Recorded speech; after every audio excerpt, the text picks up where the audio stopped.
नमस्कार दोस्तों, स्वागत है आपका हमारे यूट्यूब चैनल पर।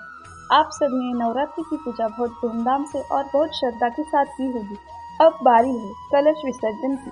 तो आप यह भी जानना चाहते होंगे कि कलश विसर्जन की सही विधि क्या है। हम जो पूजन सामग्री 9 दिन तक प्रयोग करते हैं, 9 दिन तक प्रयोग करते हैं, उनका अंतिम दिन किस प्रकार से विसर्जन करते हैं। तो आज की इस वीडियो में आपको यह बातें सारी विस्तार पूर्वक बताई जाएगी।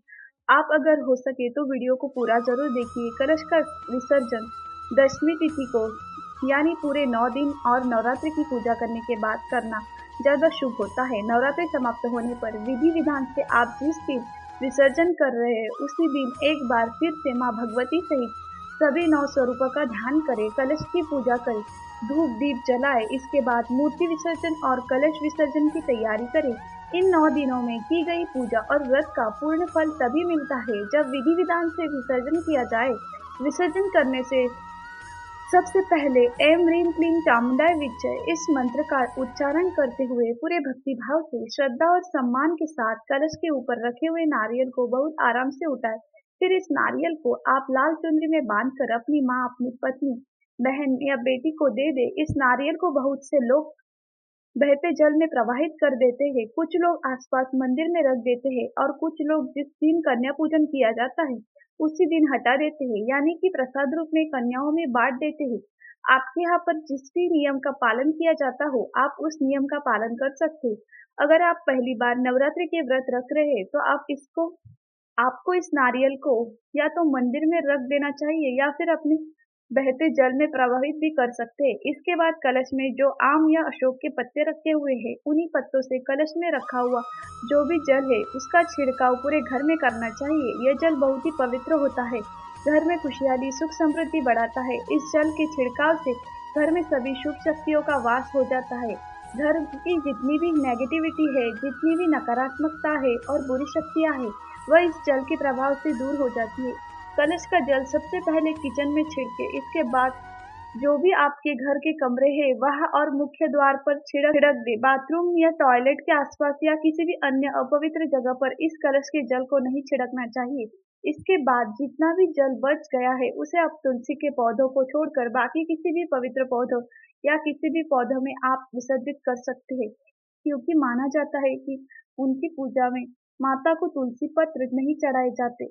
इसीलिए यह जो हमने कलश की पूजा की हुई है, कलश के अंदर जल रखा हुआ है, नाम से ही हमने स्थापना की हुई है, इसीलिए हमें इस जल को तुलसी के पौधों में विसर्जित नहीं करना चाहिए। जल की कुछ बूंदे परिवार के सभी सदस्यों को अपनी आंखों और अपने माथे पर भी लगाना चाहिए।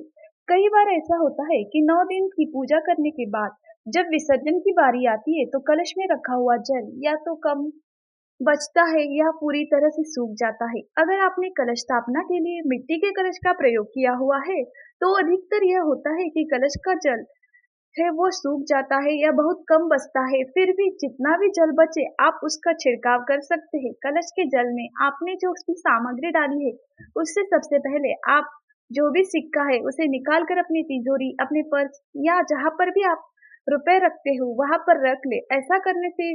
दिन ऐसा करने से दिन दोगुना रात चौगुना आपका जो धन है वो बढ़ेगा, धन में बरकत होगी। जो भी आपके घर में अनावश्यक रूप से खर्चे हो रहे हैं उसमें कमी होगी, आपके जीवन में धन की कभी कमी नहीं होगी।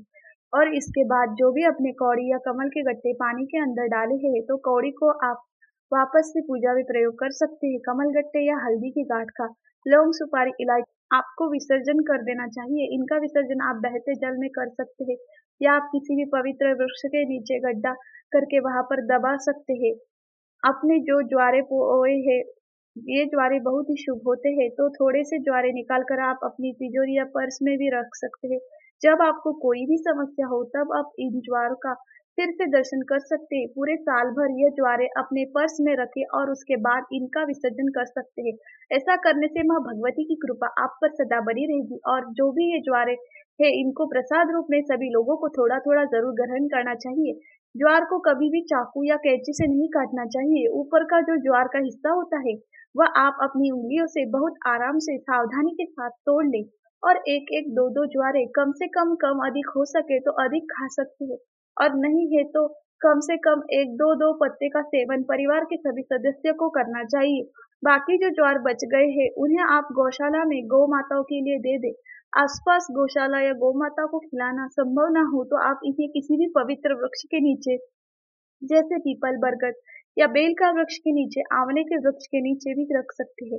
कलश स्थापना में आपने अगर मिट्टी के बर्तनों का प्रयोग किया है तो चाहे वह कलश के लिए हो या फिर ज्वार बोने के लिए, तो उनका विसर्जन भी आपको कर देना चाहिए। मिट्टी के जो भी दिए या बर्तन आपने प्रयोग किए हैं उनको आपको अगली पूजा में फिर से प्रयोग नहीं करना चाहिए। आप उनका विसर्जन कर दे। आप उन्हें किसी पेड़ के नीचे रख सकते हैं और या फिर उनमें आप पानी और अन्न डालकर चिड़ियों के लिए भी रख सकते हैं।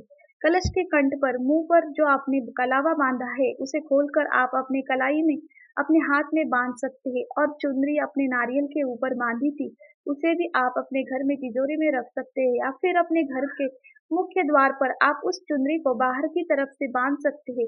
यह थी कलश विसर्जन की संपूर्ण जानकारी। अब जानिए कलश विसर्जन आपको किस दिन किस शुभ मुहूर्त में करना चाहिए। नवरात्रि में स्थापित किए गए कलश का विसर्जन हमेशा 9 दिन और 9 रात माँ भगवती के सभी 9 स्वरूपों की पूजा करने के बाद 10वें दिन दशमी तिथि को ही करना शुभ माना जाता है।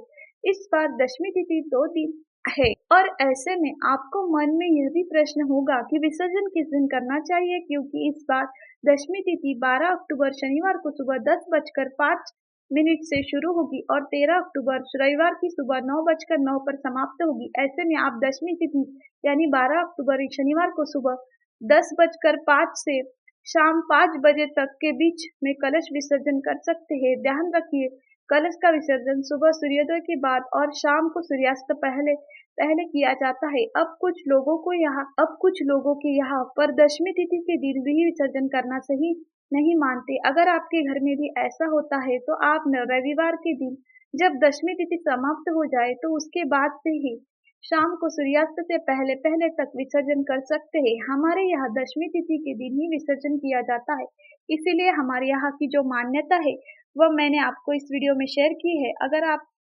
अगर आपके यहाँ एकादशी तिथि को विसर्जन किया जाता हो तो कमेंट बॉक्स में जरूर बताइए। अब जानते हैं अष्टमी नवमी तिथि के बारे में और कन्या पूजन के मुहूर्त के बारे में। इस बार अष्टमी तिथि 10 अक्टूबर गुरुवार को, नवमी तिथि 11 अक्टूबर शुक्रवार को और दशमी तिथि 12 अक्टूबर शनिवार को रहने वाली है। नवरात्र के दिनों में महाअष्टमी और महानवमी तिथि अपने आप में बहुत ही महत्वपूर्ण होती है, क्योंकि इन्हीं दिनों में तिथियों में कन्या पूजन भी किया जाता है। आपके यहाँ पर यदि अष्टमी तिथि को कन्या पूजन किया जाता हो तो आप अष्टमी तिथि के दिन करें और नहीं तो नवमी तिथि के दिन कन्या पूजन किया जाता है। यह थी आज की वीडियो। उम्मीद है जान